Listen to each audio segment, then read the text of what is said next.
Hello बच्चों, आज हम बात करेंगे एज ऑफ इंडस्ट्रियलाइजेशन चैप्टर की, जो कि क्लास 10 का है।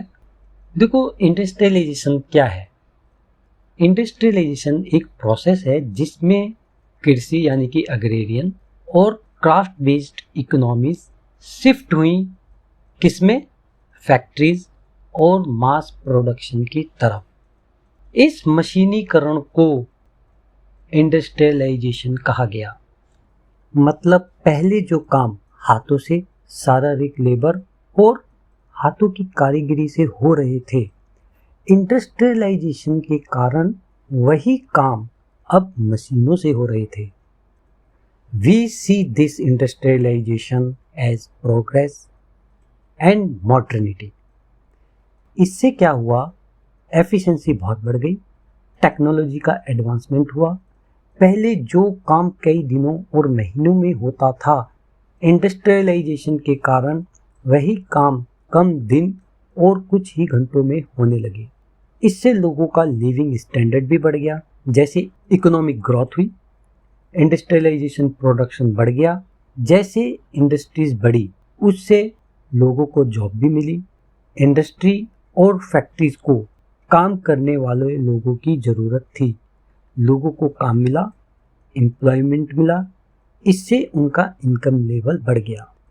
वेजेस इम्प्रूव होने के कारण लोगों का लिविंग स्टैंडर्ड भी अच्छा हुआ।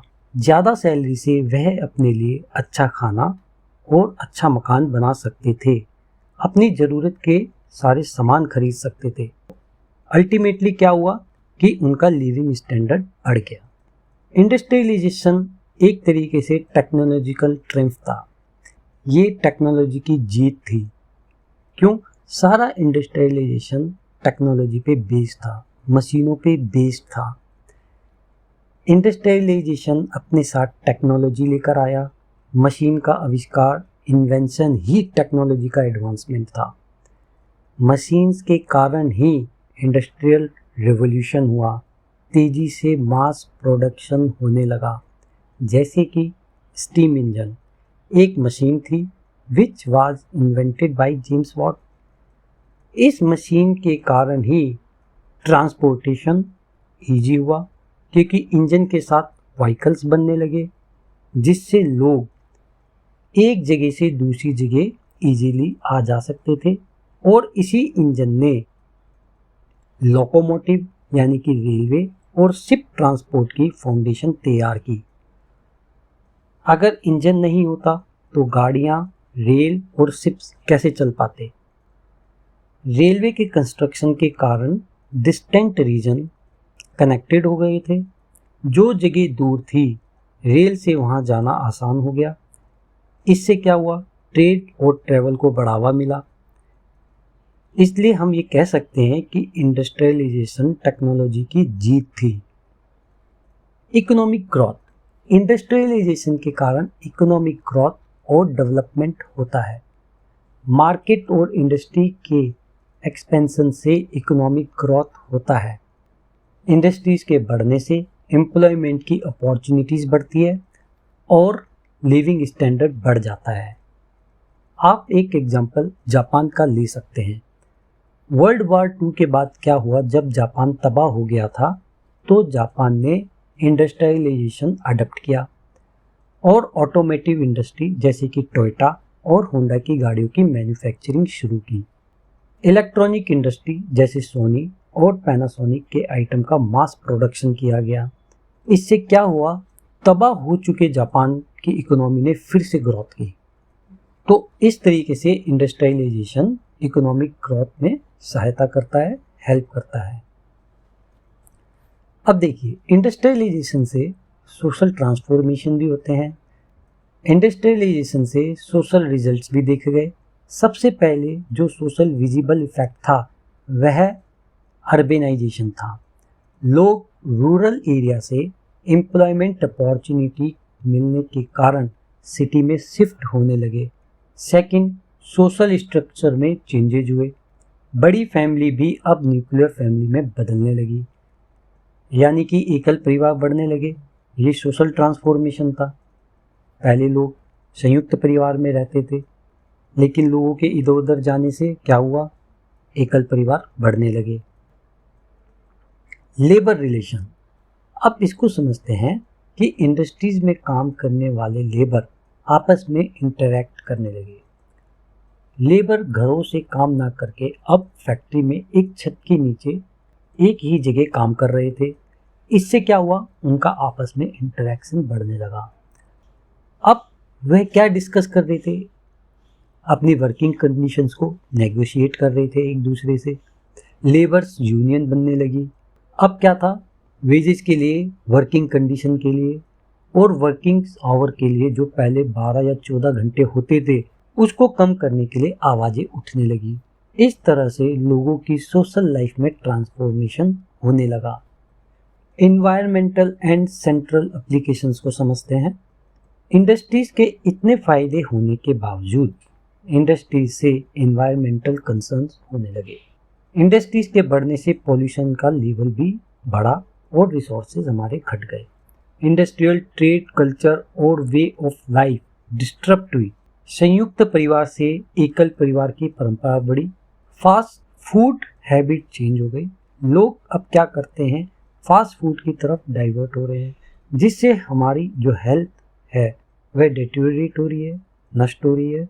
क्योंकि अभी आप देखेंगे आपके स्कूल में भी एक दोबारा से मुहिम चली हुई है कि हमें मिलेट यानी कि मोटे अनाज खाने चाहिए। इंडस्ट्रियलाइजेशन के चलते कल्चरल और वे ऑफ लाइफ डिस्टर्ब हुई है। ठीक है। रीजनल वेरिएशन, अब रीजनल वेरिएशन को समझते हैं कि इंडस्ट्रियलाइजेशन से रीजनल वेरिएशंस कैसे आए।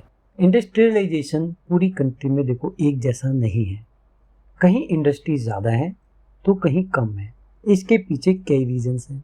सबसे पहले हिस्टोरिकल रीजंस, इसमें कॉलोनियल हिस्ट्री, जब ब्रिटिशर्स यहाँ आए तो उन्होंने कुछ जगह पर ही इंडस्ट्री डेवलप की।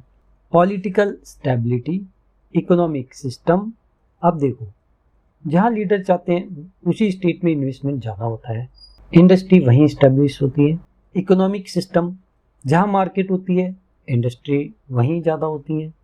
तो इन फैक्टर के कारण इंडस्ट्री की कंस्ट्रक्शंस कहीं ज़्यादा है तो कहीं कम है। तो इसको क्या कहेंगे आप, इसमें रीजनल वेरिएशंस हैं। कंटेम्प्रेरी डिबेट्स क्या चल रही है इंडस्ट्रीज को लेकर के। इंडस्ट्रियलाइजेशन के साथ इन्वायरमेंटल सस्टेनेबिलिटी की डिबेट भी शुरू हो गई है। इन्वायरमेंट को कंजर्व करना और टेक्नोलॉजिकल एडवांस की बात की जाती है। बिफोर द इंडस्ट्रियल रिवॉल्यूशन, देखो अब हम उस सिनेरियो को समझेंगे कि जब इंडस्ट्रियल रिवॉल्यूशन शुरू नहीं हुआ था, इंडस्ट्रीज एस्टेब्लिश नहीं हुई थी, उससे पहले क्या होता था। सबसे पहले प्रोटो इंडस्ट्रियलाइजेशन को समझते हैं। प्रोटो का मतलब होता है पहले का। प्रोटो इंडस्ट्रियलाइजेशन वह फेज है जो इंडस्ट्रियल रिवॉल्यूशन आने से पहले था।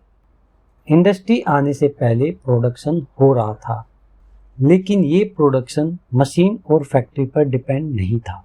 Rural centric production industrial revolution से पहले इंटरेस्टिंग हो रहा था।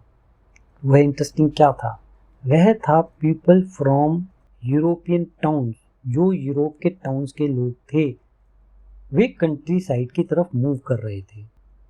यानी जो अर्बन एरिया नहीं थे वे लोग बिजनेस करने का एक नया रास्ता बना रहे थे। जहां रूल्स बहुत ज़्यादा थे, स्ट्रिक्ट थे, वे शिफ्ट हो रहे थे पीसफुल कंट्री साइड में, जहां उन्होंने फार्मर्स और आर्टिजन से उनके माल तैयार करने के लिए कहा, वो वर्ल्ड मार्केट के लिए, कि नहीं हम इस माल को, तैयार माल को वर्ल्ड मार्केट में इंट्रोड्यूस करेंगे और वहां बेचेंगे। इसके कई फायदे थे कि वो लोग अपना प्रोडक्शन रूरल एरिया के लोगों से करवा रहे थे। पहला, लेस रेस्ट्रिक्टिव इन्वायरमेंट, शहरों के मुकाबले गांव में स्ट्रिक्ट रूल नहीं थे। लोअर कॉस्ट थी, लेबर सस्ती थी शहरों के मुकाबले। नेचुरल रिसोर्सेज अवेलेबल थे जिससे माल वहीं तैयार कर लिया जाता था। क्वालिटी क्राफ्टमैनशिप मिल रही थी, जो क्वालिटी वाले प्रोडक्ट तैयार कर सकते थे, ऐसे माल तैयार करने वाले क्राफ्ट्समैन थे। Close town country side relationship, इससे शहर और कंट्री साइड एरिया क्लोज आ गए थे। फार्मर्स एक्स्ट्रा वर्क कर रहा था प्रोडक्ट बनाने के लिए और उसे अपना फार्म छोड़ने की भी ज़रूरत नहीं थी। यानी कि वे डबल प्रोडक्शन कर रहा था, वहाँ पे अपनी कृषि भी कर रहा था और मार्केट के लिए माल भी तैयार कर रहा था। कमर्शियल एक्सचेंजेस, देखो जब इंडस्ट्रीज से पहले फैक्ट्रीज नहीं थी तो मर्चेंट कोऑर्डिनेटर का काम करते थे। वह बहुत सी फैमिलीज के साथ काम करते थे और प्रोडक्शन लोगों के घर में ही करवाते थे। ठीक है, यानी कि फैक्ट्रीज आने से पहले जो मर्चेंट लोग हैं वह लोगों को काम देते थे और उनसे प्रोडक्शन करवाते थे। Challenges for new merchants, industrialization से पहले क्या था, पहले काम करना इतना आसान नहीं था। शहरों में क्राफ्ट गिल्ड्स हुआ करते थे। अब ये क्राफ्ट गिल्ड्स क्या थे, ये क्राफ्ट गिल्ड्स क्राफ्टमैन की एसोसिएशन हुआ करती थी। यह काम के अनुसार बना करती थी। तो उस समय स्पेशल प्रोडक्ट के ऊपर उस क्राफ्ट गिल्ड एसोसिएशन का कंट्रोल होता था। वह अपनी मर्जी से काम करते थे, अपने हिसाब से काम करते थे। तो नए मर्चेंट के लिए बिजनेस सेट करना टफ था। इसलिए ऐसे कई मर्चेंट्स ने रूरल लोगों के साथ काम करना शुरू किया। वह अर्बन एरिया से हटे और रूरल लोगों के पास गए for their production. Changing rural landscape, rural area के ओपन फील्ड डिसअपियर हो गए थे। लोगों ने पैसा कमाने के लिए दूसरे रास्ते खोजना शुरू कर दिया था। लोगों ने एक काम के साथ दूसरे काम भी साथ साथ करना शुरू कर दिए थे। जैसे कई फैमिलीज ने फार्मरी के साथ साथ मेटल टूल्स बनाने शुरू कर दिए थे। London as a finishing centre, London जो कि एक बिग सिटी थी, एक ऐसा प्लेस बन चुकी थी जहां गुड्स को कंप्लीट और रेडी किया जाता था और यहाँ से प्रोडक्ट पूरे वर्ल्ड में सेल किए जाते थे। ये हम इंडस्ट्रियलाइजेशन से पहले का सिनेरियो देख रहे हैं। ठीक है, तो प्रोटो इंडस्ट्रियलाइजेशन यानी बिफोर इंडस्ट्रियलाइजेशन पुराने तरीकों और इंडस्ट्री और फैक्ट्री के बीच पुल की तरह काम कर रहा था। यानी कि यह एक ब्रिज का काम कर रहा था इंडस्ट्री और फैक्ट्री के बीच। और जो हमारे ट्रेडिशनल मेथड थे, इसने रूरल और अर्बन एरिया को कनेक्ट किया। Rural people earned more money. इससे पता चलता है कि कैसे लोगों ने पैसा कमाने के लिए नए तरीकों को अपनाया। इससे हमें यह समझने में मदद मिलती है कि कैसे इकोनॉमीज और सोसाइटीज़ में चेंजेस आए इन प्रोटो इंडस्ट्रियलाइजेशन पीरियड में। ठीक है, लोगों को काम करने का क्या तरीका था, इंडस्ट्रियलिस्ट क्या सोचते थे, मर्चेंट अर्बन एरिया से हट करके रूरल एरियाज में गए, तो ये सब हमें प्रोटो इंडस्ट्रियलाइजेशन में देखने को मिलता है। अब ये बात तो रही कि भाई प्रोटो इंडस्ट्रियलाइजेशन में क्या चल रहा था। अब हम बात करते हैं कि जब फैक्ट्रीज आ गई, जब इंडस्ट्रीज आ गई, तब का क्या सिनेरियो था। 18th सेंचुरी के एंड और 19th सेंचुरी के स्टार्ट में इंडस्ट्रियलाइजेशन और फैक्ट्रीज की शुरुआत हुई। इस समय में प्रोडक्शन के मेथड जो तरीके थे उनमें गहरा बदलाव आया। जैसे कि कपास या कॉटन ने इन चेंजेस में सेंट्रल रोल प्ले किया। यह कैसे हुआ, चलिए समझते हैं। Technological advancement, improved textile industry 18th century में सीरीज की तरह, यानी कि एक के बाद एक टेक्नोलॉजिकल एडवांसमेंट और इनोवेशंस हुए। जैसे कि carding, twisting, spinning and rolling machines. Carding machines एक ऐसा प्रोसेस है जिसमें फाइबर्स बनाए जाते हैं। ट्विस्टिंग मशीन में कई फाइबर्स को ट्विस्ट करके सिंगल यार्न बनाते हैं। स्पिनिंग में आपको मालूम है ट्विस्टेड फाइबर्स को थ्रेड या यार्न में बदला जाता है। ये काम स्पिनिंग व्हील से किया जाने लगा था। रोलिंग मशीन्स थ्रेड को फर्दर रिफाइन करने के काम में आती थी। तो इन मशीनों के इनोवेशन से और यूज से एफिशिएंसी बढ़ गई और इसमें टेक्सटाइल प्रोडक्शन भी बहुत ज़्यादा बढ़ गया।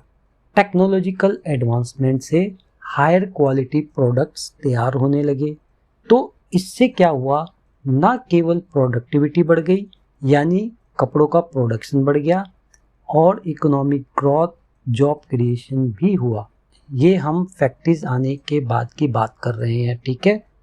जब फैक्ट्रीज यहाँ पे आ गई तो टेक्नोलॉजिकल एडवांस भी हुआ और उससे क्या हुआ, इकोनॉमिक ग्रोथ, जॉब क्रिएशन भी होने लगी। अब इसी के अंदर हम कॉटन मिल को समझते हैं। Cotton mill was a transformative concept. इसका मतलब है कि मिल्स में यूज होने वाली टेक्नोलॉजी के कारण टेक्सटाइल इंडस्ट्री का वे ऑफ प्रोडक्शन था वह बहुत ज़्यादा बदल गया था। तो इसलिए कॉटन मिल एक ट्रांसफॉर्मेटिव कंसेप्ट थी। पहले जो काम घरों में हो रहा था कारीगर क्राफ्ट्समैन के थ्रू, अब वही टेक्सटाइल का काम फैक्ट्री में मशीनों से होने लगा था। मिल में यूज होने वाली मशीनरी को सिंगल लोकेशन पर सेंट्रलाइज कर दिया गया था, यानी कि मिल में। तो यानी कि जितने भी प्रोसेस थे कपड़ा बनाने के, अब वो एक छत के नीचे हो रहे थे। लेकिन प्रोटो इंडस्ट्रियलाइजेशन में यही काम घरों में हो रहे थे और अलग अलग हो रहे थे। याद है ना प्रोटो इंडस्ट्रियलाइजेशन? तो इनके एडवांटेजेस क्या हुए? मिल के सिस्टम से प्रोडक्शन के सारे प्रोसेस एक सिंगल रूफ के नीचे आ गए थे। तो इसका पहला एडवांटेजेस क्या हुआ? इससे बेटर सुपरविजन हुआ। प्रोडक्शन के सारे प्रोसेस सिंगल रूफ में आने से एफिशिएंट और इफेक्टिव सुपरविजन में आसानी होती थी।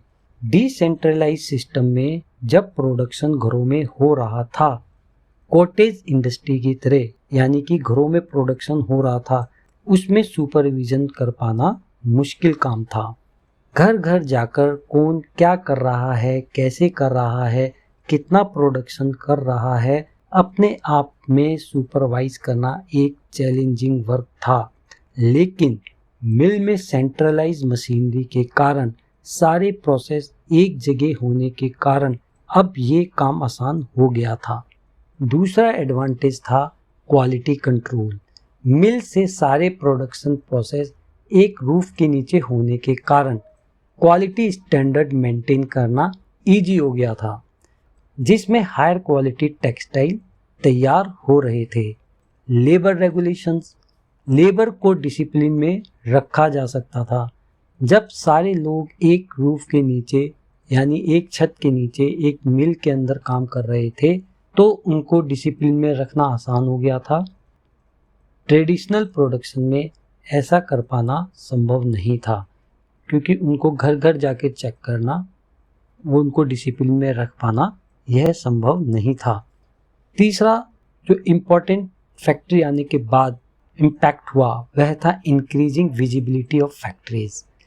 इंक्रीजिंग विजिबिलिटी का मतलब था फिजिकल लैंडस्केप में इसका महत्व और इम्पोर्टेंस बढ़ गया था। इसका साइज और स्केल स्मॉल वर्कशॉप से ज़्यादा था। फैक्ट्रीज मल्टी स्टोरी स्ट्रक्चर में होती थी और उसमें काफ़ी मशीनें भी होती थी। एडवांस टेक्नोलॉजी यूज हो रही थी। इनमें काफ़ी एडवांस टेक्नोलॉजी की मशीनें यूज हो रही थी, जैसे steam engine, power looms and spinning machines. Factories urban area में कंसंट्रेटेड थी। लोग रूरल एरिया से अर्बन एरिया में शिफ्ट हुए। विजिबिलिटी ऑफ फैक्ट्रीज एक तरीके से विजुअल रिप्रेजेंटेशन था rapid transformation in society and economy. Production में ट्रांसफॉर्मेशन हो रहा था, ठीक है। That is increasing visibility of factories. वो विजिबल हो रही थी हर जगह, सोसाइटी में, इकोनॉमी में, प्रोडक्शन में, ठीक है। Transformation of production. अब इससे क्या हुआ कि प्रोडक्शन का, फैक्ट्री से प्रोडक्शन में ट्रांसफॉर्मेशन आया, उसका सोसाइटी और इकोनॉमी दोनों पर गहरा असर पड़ा। फैक्ट्रीज के कारण ही लेबर डिसिप्लिन आया। लेबर के वर्किंग आवर्स सेट किए गए और उन्हें एक स्ट्रिक्ट शेड्यूल फॉलो करना पड़ता था। तो इससे क्या हुआ, प्रोडक्शन में ट्रांसफॉर्मेशन हुआ, यानी प्रोडक्शन बढ़ गया था। वर्कर्स को अब एक जगह कंसंट्रेट होकर काम करना पड़ता था। पहले वह घरों से काम कर रहे थे, जिसमें प्रोडक्शन कम होता था। इससे क्या हुआ, प्रोडक्शन पैटर्न में चेंजेस आए। एक जगह इकट्ठा होने से सोशल स्ट्रक्चर और रिलेशनशिप बनने लगे। लेबर अपने विचारों को एक दूसरे से एक्सचेंज करने लगे, जिससे लेबर एसोसिएशन बनने लगी। तो फैक्ट्रीज आने के बाद किस तरीके से सोशल और इकोनॉमिक चेंजेस आए वह भी हमने देखा। तो ये सारे पॉइंट्स हमने देखे कि किस तरीके से फैक्ट्रीज आने के बाद क्या क्या चेंजेस हमने देखे। ठीक है, तो coming up of the factory में हमने देखा कि टेक्नोलॉजिकल एडवांसमेंट से क्या हुआ, क्या क्या टेक्नोलॉजिकल एडवांसमेंट हुए फैक्ट्रीज आने से। हमने देखा कि कॉटन मिल में किस तरीके से एक ही रूफ के नीचे प्रोडक्शन के सारे प्रोसेस किए जा रहे थे, उससे बेटर सुपरविजन हुआ, बेटर डिसिप्लिन आया लेबर्स के अंदर। हमने देखा कि किस तरीके से फैक्ट्रीज ने विजुअल इम्पैक्ट डाला रैपिड ट्रांसफॉर्मेशन ऑफ प्रोडक्शन पे। वो विजुअल फैक्ट्रीज ने विजिबल किया कि किस तरीके से ट्रांसफॉर्मेशन हो रहा है। ट्रांसफॉर्मेशन ऑफ प्रोडक्शन से सोसाइटी और इकोनॉमी दोनों पे गहरा असर पड़ा। हमने देखा कि किस तरीके से एक जगह प्रोडक्शन होने से लोगों ने अपनी एसोसिएशन बनाई, लोगों के काम करने के आवर्स सेट किए गए। ठीक है, इससे क्या हुआ, सोसाइटी में चेंजेस आए। अब हम समझते हैं कि ये जो फैक्ट्रीज आई और इंडस्ट्रियलाइजेशन शुरू हुआ, इसकी स्पीड क्या थी, किस तरीके से इंडस्ट्रियलाइजेशन ने स्पीड पकड़ी, वह स्पीड कैसी थी, क्या एकदम से इंडस्ट्रियलाइजेशन होने लगा या फिर वह धीरे धीरे और स्लो पेस से आगे बढ़ा। आइए इसको समझते हैं। इंडस्ट्रियलाइजेशन में डाइवर्सिटी थी और ट्रेडिशनल मॉडर्न इंडस्ट्री को एग्जिस्ट कर रही थी। डाइवर्सिटी ऑफ इंडस्ट्री हाईलाइट करती है बहुत सारी यानी कि मल्टीट्यूड इंडस्ट्रीज को, जिसकी अपनी एक यूनिक ग्रोथ स्ट्रेटेजी होती है। इंडस्ट्रियलाइजेशन में हर डिफरेंट प्रोडक्ट के लिए डिफरेंट इंडस्ट्री होती है और उसका प्रोडक्शन का अपना एक मेथड होता है। को existence of modern and traditional industry. अच्छा, जब इंडस्ट्रियलाइजेशन शुरू हुआ तो इंडस्ट्रियलाइजेशन के साथ फैक्ट्रीज बढ़ी, लेकिन ट्रेडिशनल सेक्टर भी इसमें साथ साथ चल रहे थे। लोग घरों से भी काम कर रहे थे। टेक्सटाइल का आप एग्जांपल ले सकते हैं। यह इंडस्ट्रियलाइजेशन और इकोनॉमी का इसेंशियल पार्ट था, लेकिन इसका घरों और फैक्ट्री दोनों में प्रोडक्शन हो रहा था, यानी कि कपड़े का। फैक्ट्री बेस्ड प्रोडक्शन और डोमेस्टिक प्रोडक्शन भी हो रहा था। वैरायटी ऑफ वर्कफोर्स थी, मशीन पर काम करने वाले और ट्रेडिशनल क्राफ्टमैनशिप भी साथ साथ काम कर रहे थे। अब इंडस्ट्रियलाइजेशन के पेस को समझते हैं, स्पीड को समझते हैं। इंडस्ट्रियलाइजेशन ने ग्रोथ किया, लेकिन ऐसा नहीं सब इंडस्ट्री से जुड़ गए। ट्रेडिशनल मेथड से भी प्रोडक्शन हो रहा था।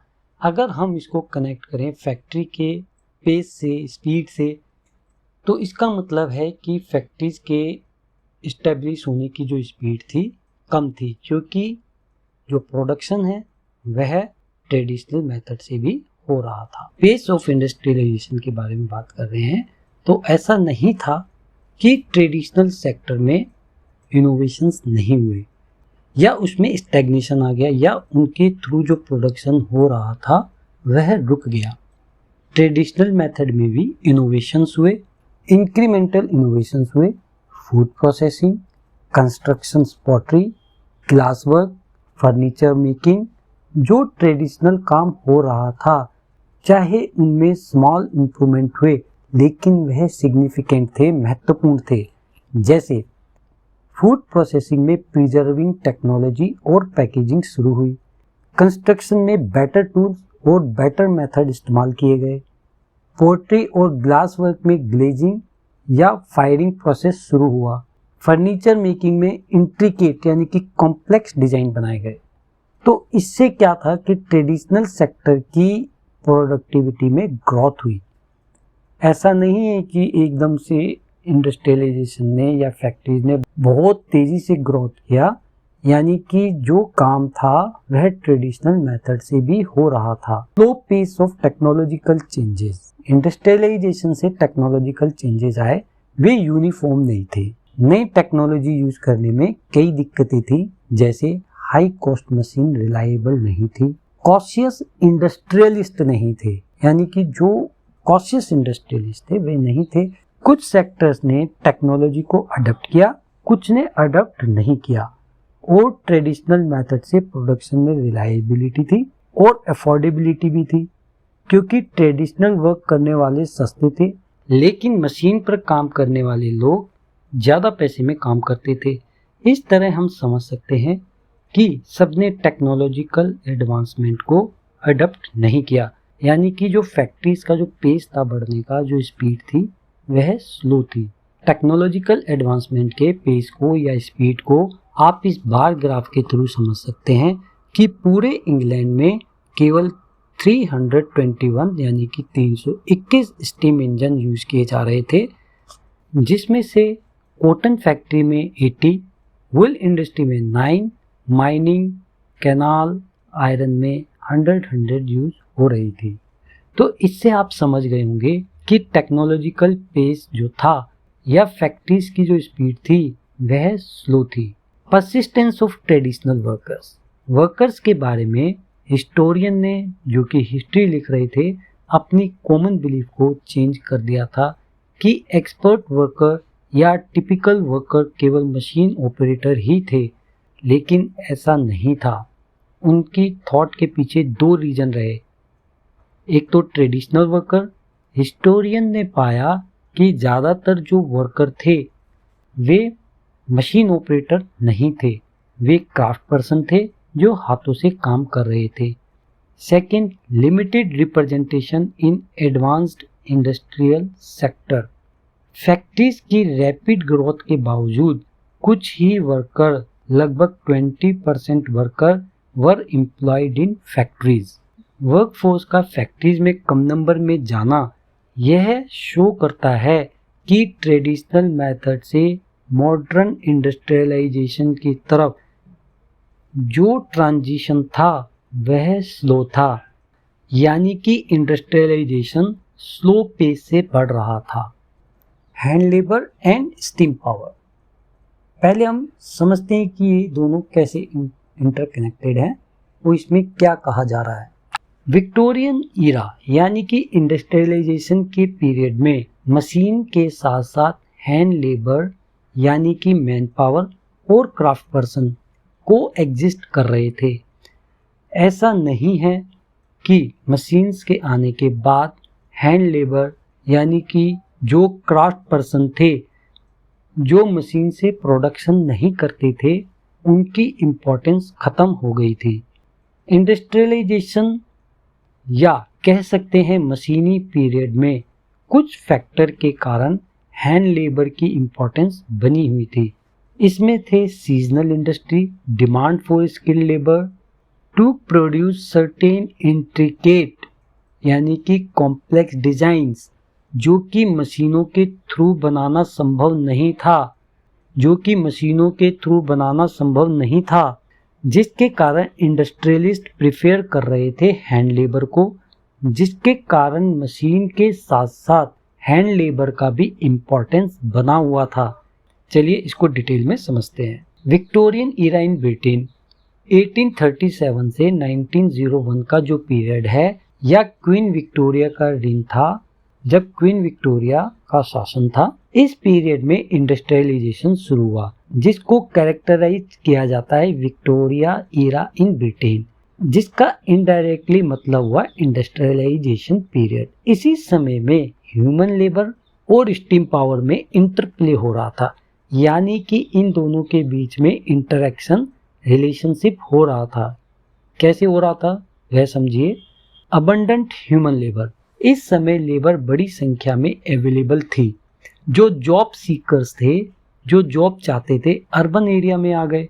अच्छा, जब बड़े नंबर में लेबर यहाँ आए तो वेजेस पर इम्पैक्ट पड़ा, जॉब से ज़्यादा लेबर आ गई, तो उसका क्या रिजल्ट होगा? लोग एम्प्लॉयमेंट पाने के लिए कम वेजेस पर भी काम करना शुरू कर देंगे। यानी कि इसका मतलब ये हुआ कि जब मशीन्स आई तो हैंड लेबर, और जब मशीन्स आई तो हैंड लेबर और लेबर्स में और फैक्ट्रीज में इंटरेक्शन बढ़ने लगा। जॉब सीकर्स फैक्ट्रीज में काम करने के लिए आने लगे, लेकिन there was a resistant to machines. Surplus labour से क्या हुआ इंडस्ट्रियलिस्ट यानी फैक्ट्री ओनर्स का बिहेवियर चेंज हो गया। इंडस्ट्रियलिस्ट को लो कॉस्ट पर लेबर मिल रही थी, तो वह रिलेक्टेंट हुआ कि क्यों मैं इतनी महंगी मशीनें लगाऊं जब मेरा काम सस्ती लेबर से हो रहा है, क्यों मैं ज़्यादा पैसा इन्वेस्ट करूं। जब उसका काम कम पैसे में हो रहा था तो वह क्यों महंगी मशीनें खरीदेगा। तो there was a resistant to machines.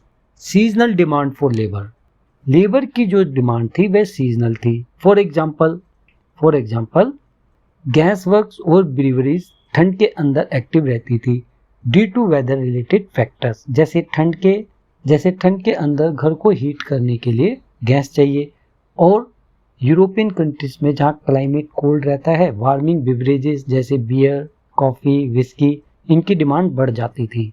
जब इन आइटम की डिमांड बढ़ती थी तो फैक्ट्रीज इनका प्रोडक्शन शुरू कर देती थी, और इस काम से रिलेटेड लेबर की डिमांड भी होती थी। इसलिए लेबर की जो डिमांड थी काम करवाने के लिए वह सीजनल थी।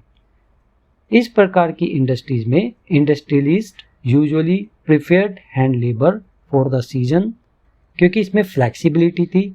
इंडस्ट्रियलिस्ट जब चाहता ज़्यादा लोगों को रखता था, जब प्रोडक्शन नहीं करना होता था तो उन लोगों को निकाल देता था। इससे क्या होता था कि यह कॉस्ट इफेक्टिव था, क्योंकि परमानेंट वर्कर रखने से इंडस्ट्रियलिस्ट का खर्चा बढ़ जाता था, क्योंकि जब प्रोडक्शन नहीं हो रहा है तो परमानेंट एम्प्लॉय को उस दौरान भी सैलरी देनी पड़ती थी, तो वह इंडस्ट्रियलिस्ट के लिए एक तरीके से खर्चा था। तो इसमें क्या हुआ कि इंडस्ट्रियलिस्ट ने प्रिफेयर किया हैंड लेबर को, ठीक है, इंडस्ट्रीज ने प्रिफेयर किया हैंड लेबर को इन प्लेस ऑफ मशीन्स। अब स्किल्ड क्राफ्टमैनशिप एंड क्वालिटी, ऐसी इंडस्ट्रीज जहां प्रोडक्ट को एक कॉम्प्लेक्स या इंट्रिकेट डिजाइन देना होता था या एक स्पेसिफिक शेप में लेकर आना पड़ता था, वहां स्किल्ड हैंड लेबर की जरूरत पड़ती थी, ताकि उन प्रोडक्ट की क्वालिटी और डिजाइन्स बहुत अच्छी हों।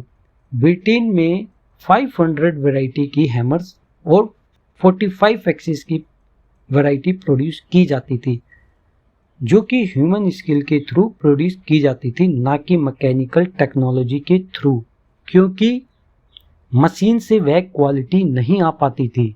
हैंडमेड प्रोडक्ट की क्वालिटी बहुत हायर होती थी, और उस समय की जो अपर क्लास थी, जो रिच लोग थे, वे हैंडमेड प्रोडक्ट को प्रिफेयर करते थे। मशीनों के जो प्रोडक्ट थे वे यूरोपियन कॉलोनीज के लिए, जिनको उन्होंने अपने कंट्रोल में ले रखा था, क्योंकि यहाँ लेबर की शॉर्टेज थी। ह्यूमन लेबर पर रिलायंस घट जाए, इसलिए फैक्ट्रीज प्रोड्यूस प्रोडक्ट को यहाँ एक्सपोर्ट किया गया। तो आप इस एक्सप्लेनेशन से समझ सकते हैं हैंड लेबर और मशीन्स में क्या रिलेशन रहा, ठीक है।